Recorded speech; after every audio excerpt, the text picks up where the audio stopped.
that. But I would say that maybe you could let college football have their usual Black Friday big day of rivalry games that we all have came to enjoy because it is.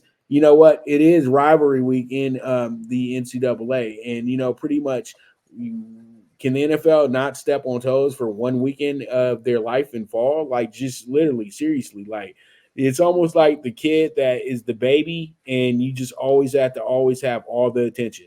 It doesn't matter if it's your brother's birthday. We're just gonna you need all the attention, pretty much. You're the one that you're the cash cow. So but if you keep doing this too much, you're gonna really wear your product out. And I think the NFL really does have to chill.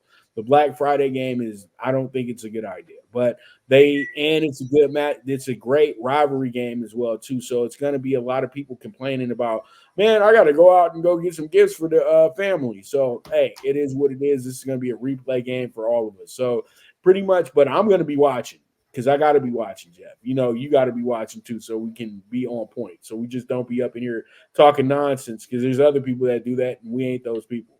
So with this one, it's really easy, man. I know I'm gonna probably be tripping with this one, but I just really feel like Miami, after what happened with the Raiders, they're going to take this game a bit more seriously because they thought they could just do whatever plays and beat the Raiders. I caught that.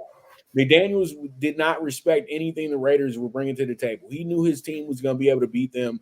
It didn't matter. He knew that they were going to win. And he just pretty much put together a game plan that he felt was going to be simplified in a sense, but still execute a way to get 40 points. Well, they gained a lot of yards, but they didn't get a lot of points. And that was just because the Raiders were fortunate enough to get turnovers at the right time. It wasn't that the Raiders were absolutely killing them on defense. It's just that they were very good at getting turnovers when they needed to get those turnovers to make that game much closer than it should have been.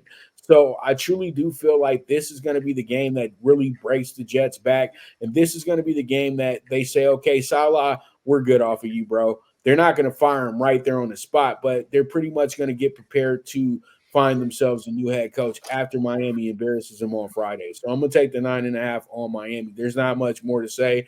They're down to Tim Boyle at quarterback right now. It's not going to happen. Let me go ahead and get the Dolphins minus 9.5.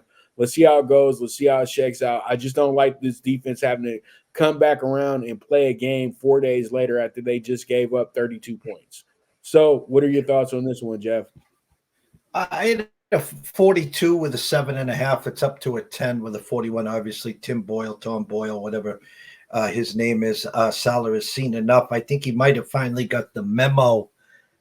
They've been chanting it in New York a long time that Zach wasn't the answer. And let's just get this straight to anyone watching and listening. Aaron Rodgers is not playing another snap this year, and he probably never should come back next year, but that's for a whole nother show. Listen, Miami, big game for them. The Jets are not going to be able to muster much offense unless they get some big plays from Breece Hall, maybe Garrett Wilson.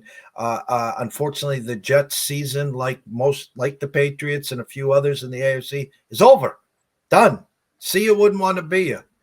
I bought the hook, took it to 9.5. If I had to go out on a limb, I think this is your classic 27-13. I think Miami has its way with the Jets, and they move on, Pups. Yep. Honestly, I'm going to keep it real with you. I don't even think the Jets score a point in this game. I think the Dolphins are going to play one of their better defensive games of the season, and they're going to really, really take it personal in this one because they know that they left a lot to be desired on Sunday. So with that, we're going to go ahead and take our first break.